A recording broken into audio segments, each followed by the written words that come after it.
Hello students, मैं अंजलि पयाल स्वागत करती हूँ आपका आईसीटी वर्चुअल क्लासरूम देहरादून से। कैसे हैं आप सब लोग? उम्मीद करती हूँ आप सब लोग अच्छे होंगे और अपनी लाइफ में बहुत बेहतर कुछ कर रहे होंगे।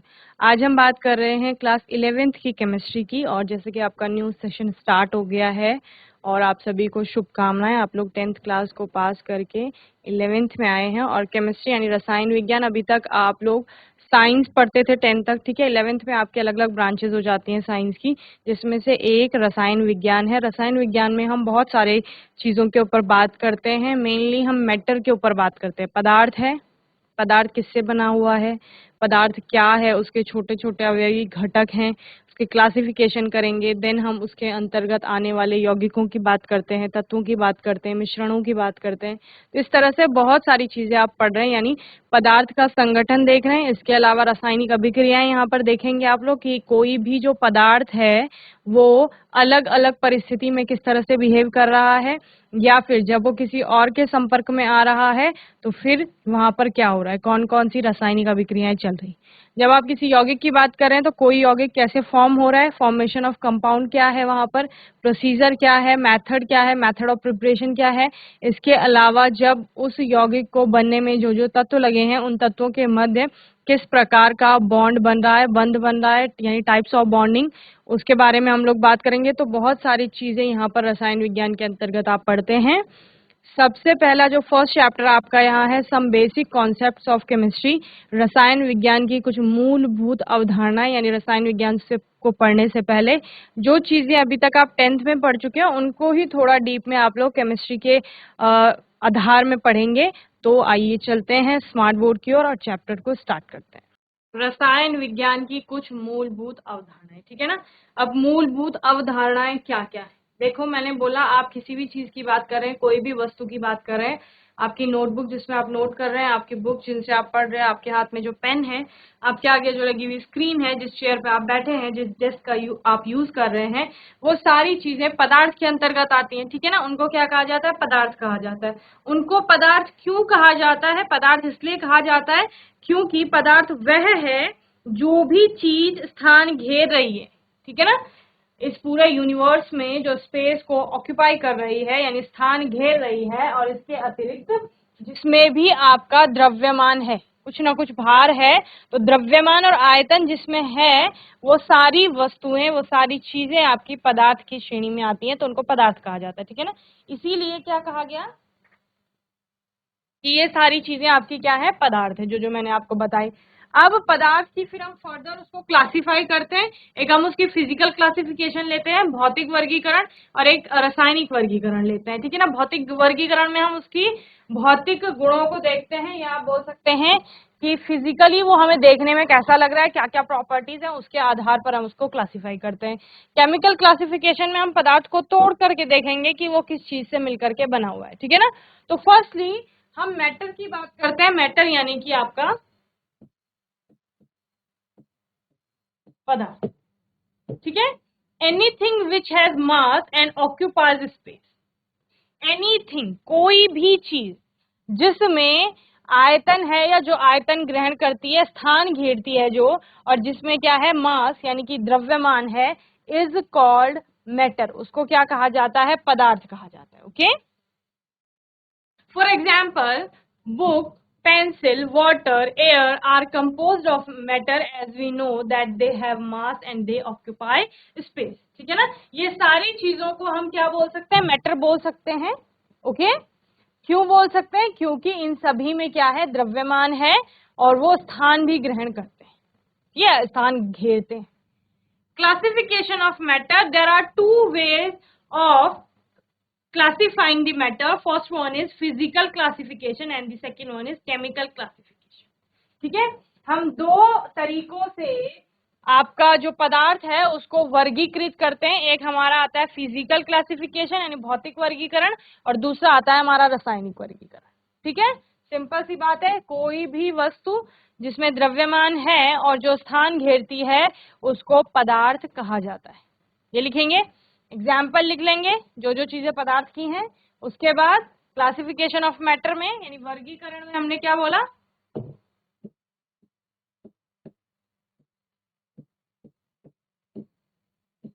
एक आपका फिजिकल आ गया, भौतिक वर्गीकरण,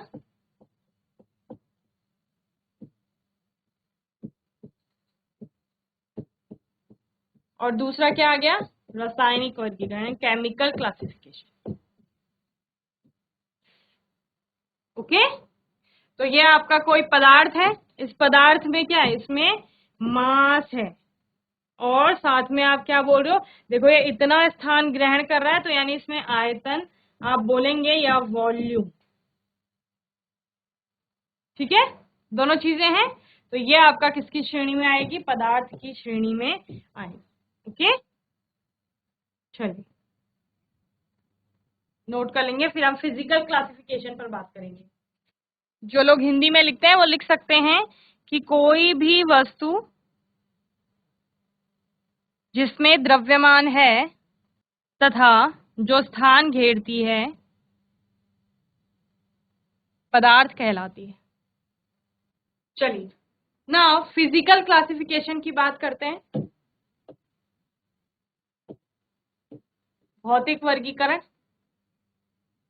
भौतिक वर्गीकरण में हम भौतिक अवस्थाओं की बात करते हैं, जैसे कि आपने पहले भी पदार्थ को तीन अवस्थाओं में, तीन मुख्य अवस्थाओं में बांटते हुए देखा है, तो उन्हीं तीन मुख्य भौतिक अवस्थाओं की बात यहाँ पर करेंगे। Matter can exist in 3 physical state, first one is solid, second one is liquid and the last one is gas. ठीक है ना, क्या क्या है यहाँ पर, तीन फिजिकल स्टेट्स की हम बात करते हैं, यहाँ पर तीन भौतिक अवस्थाओं की बात करते हैं, ठोस, द्रव और गैस। ठीक है ना, ठोस क्या है,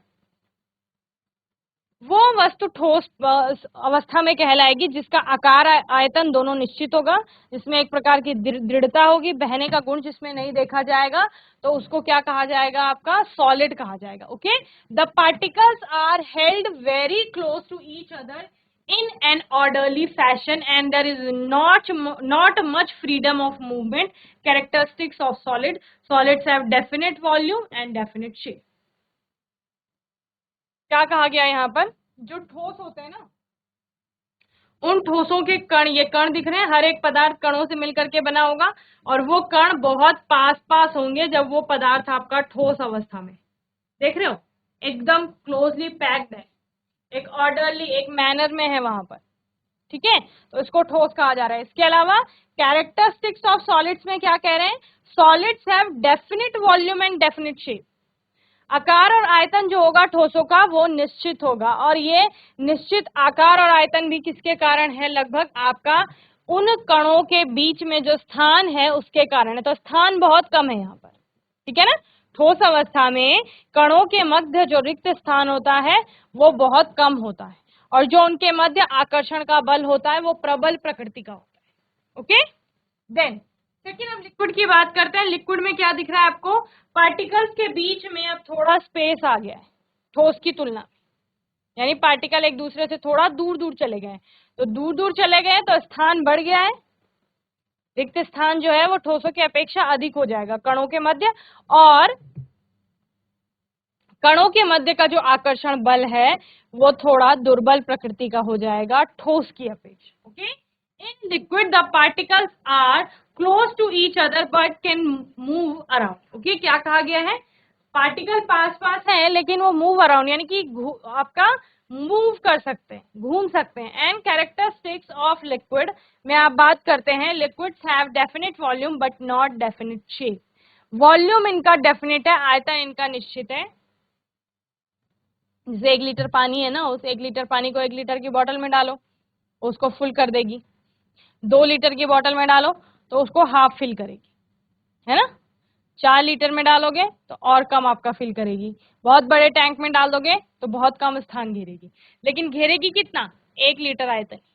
ठीक है, तो आयतन कैसा है, निश्चित है, लेकिन आकार यहाँ पर निश्चित नहीं होगा। ठीक है ना, आपने देखा है लिक्विड्स को जिस भी कंटेनर में डाल रहे हैं या जिस भी बर्तन में आप उसको रख रहे हो वो उसी का आकार ग्रहण कर लेते हैं। ठीक है, जैसे पानी है, पानी को हमने ग्लास में रखा तो ग्लास का शेप ले लिया, उसको किसी टम्बलर में रखा उसका शेप ले लिया, बॉटल में डाला उसका शेप ले लिया, beaker, test tube, conical flask, जिसमें भी आपने डाला उसका शेप उसने ले लिया। ठीक है, यानी आकार उसका निश्चित नहीं है, आकार अनिश्चित है, और जो आयतन है वो फिक्स है, वो निश्चित है। So liquids have definite volume but not definite shape.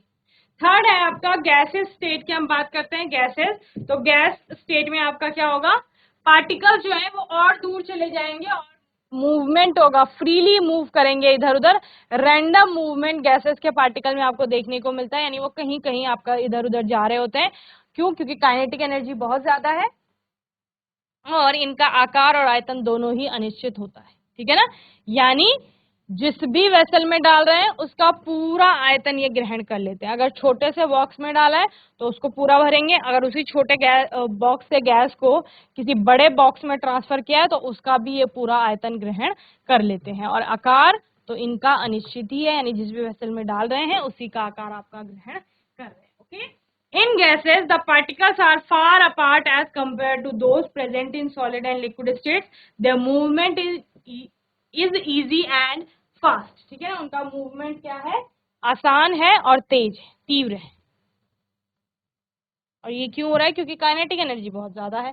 Characteristics of gases में, gases have neither definite volume not definite shape, they completely occupy the container in which they are placed. Okay, चलिए जो लोग हिंदी में पढ़ते हैं note कर लेंगे। Physical classification यानी भौतिक वर्गीकरण, जैसे मैंने आपको बताया। और पदार्थ तीन मुख्य भौतिक अवस्थाओं में देखने को मिलता है हमें, या हम यहाँ पर पदार्थ की तीन मुख्य भौतिक अवस्थाओं की बात करेंगे। पहला है आपका ठोस, दूसरा है द्रव और तीसरा है गैस, ठीक है ना।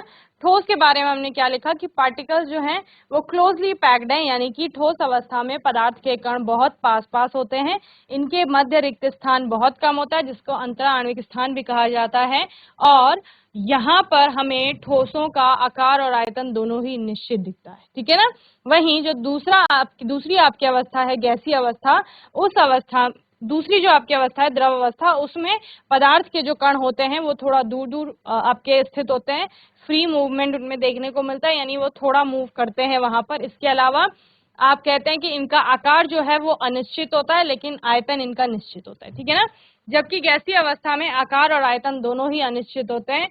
यहाँ पर गैस के जो पार्टिकल होते हैं वो फ्रीली मूव कर सकते हैं, क्योंकि उनकी काइनेटिक एनर्जी भी ज्यादा है और वो रैंडमली मूव करते हैं। साथ के साथ हम क्या बोलेंगे कि जिस भी बर्तन में इनको रखा जाता है ये उसका पूरा आयतन ग्रहण कर लेते हैं, ठीक है। तो ये फिजिकल क्लासिफिकेशन हो गई। फिजिकल क्लासिफिकेशन के बाद हम बात करेंगे केमिकल क्लासिफिकेशन में। अभी जिस जल को हम लेके चल रहे हैं या फिर जो भी हम पदार्थ लेके चल रहे हैं, उस पदार्थ का हम कंपोजिशन देखते हैं, यानी कि वो किस चीज से मिलकर के बना हुआ है, ठीक है। तो उसमें कणों से मिलकर के बना हुआ है। अब वो कण कैसे हैं? क्या वो सारे कण एक समान है, आइडेंटिकल है नेचर में, या फिर वो एक दूसरे से भिन्न है, एक के अलावा कोई दूसरे प्रकार का कण भी वहां पर उपस्थित है? तो अगर सारे ही कण जिनसे पदार्थ मिलकर के बना हुआ है वो एक समान है तो पदार्थ कैसा होगा? शुद्ध होगा ना, प्योर। प्योर किसी चीज को हम कब कहते हैं, शुद्ध कब कहते हैं? जब वो एक ही चीज उसमें, अगर एक के अतिरिक्त, जैसे हमने बोला हमारे पास प्योर वाटर है सब, ठीक है ना। प्योर वाटर किसे बोलते हैं? जब उसमें सिर्फ पानी ही पानी है, पानी के अतिरिक्त कुछ नहीं। अगर उसमें कुछ अशुद्धि आ गई है, जैसे रेत आ गई, मिट्टी आ गई, या फिर कोई और गंदगी आ गई है, तो उसको आप प्योर नहीं कहते। प्योर आप कब कह रहे हैं? जब सिर्फ उसमें पानी है, तो यानी कि सिर्फ पानी के कण वहां पर उपस्थित होंगे, ठीक है।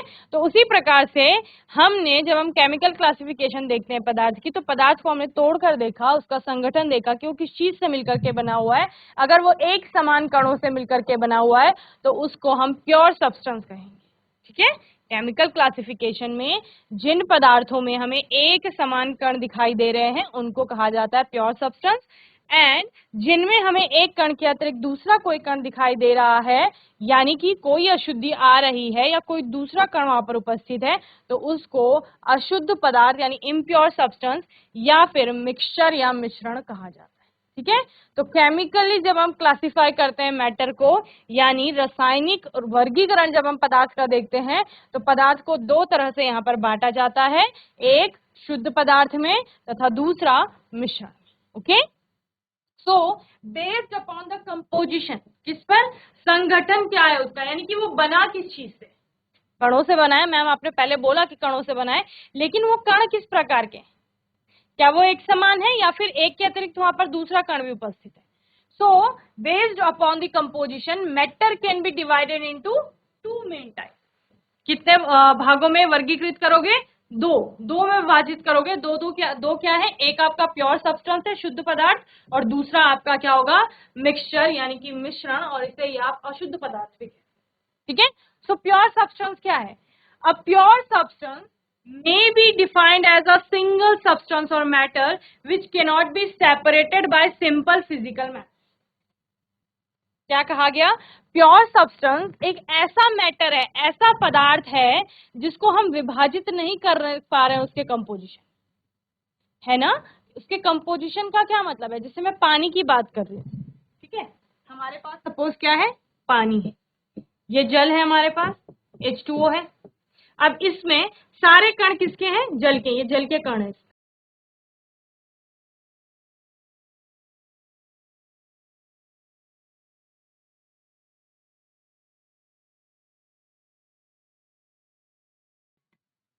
इसमें जल के कण है, ठीक है ना। थोड़े बहुत अलग दिख रहे हैं लेकिन ये एक समान होता है, ठीक है ना। बनाने में थोड़ा वैसा बन गया है, लेकिन आप समझेंगे कि सारे ही कण जो क्या है वो H2O के, ये भी आपका, ये भी H2O का होगा, सारे कण इसमें H2O है ना। जैसे आपने सपोज एक बीकर में पानी लिया आपने, अब आप पानी को देख रहे हैं तो उसमें जितने भी कण होंगे वो सारे पानी के होंगे, ठीक है।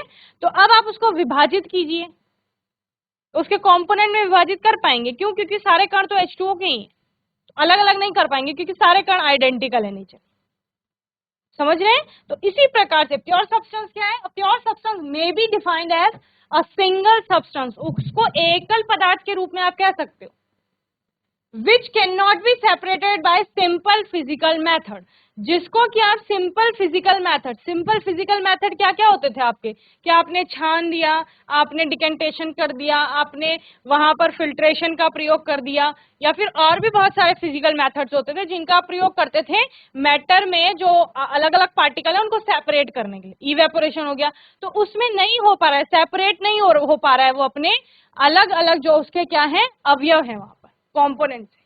क्यों? क्योंकि अवयव के नाम पर तो एक ही प्रकार के अवयव आ रहे हैं ना, तो जल ही जल है। अगर इवेपोरेट कर रहे हो जल को तो पूरा ही पानी वाष्पीकृत हो जाएगा, कुछ अलग बचेगा ही नहीं। तो डिवाइड नहीं कर पा रहे हो सिंपल मेथड से, ठीक है। इसके अलावा क्या बोल सकते हैं कि ये आपका एक ही प्रकार के कणों से मिलकर के बना होता है, इसलिए इसको शुद्ध पदार्थ कहा जा रहा है। अब शुद्ध पदार्थ को किस तरह से क्लासिफाई करोगे?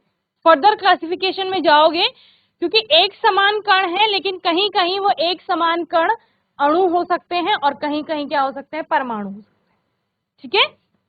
तो कंपाउंड यानी यौगिक को जब आप किसी देखोगे तो उस यौगिक में सारे जो कण हैं वो क्या है? अणु है। जैसे जल आपका यौगिक है ना, तो यहाँ पर यौगिक यानी कि जो दो या दो से अधिक तत्वों से मिलकर के बना हुआ, तो जल आपका यौगिक है। क्यों? क्योंकि इसमें हाइड्रोजन भी है, ऑक्सीजन भी, ठीक है।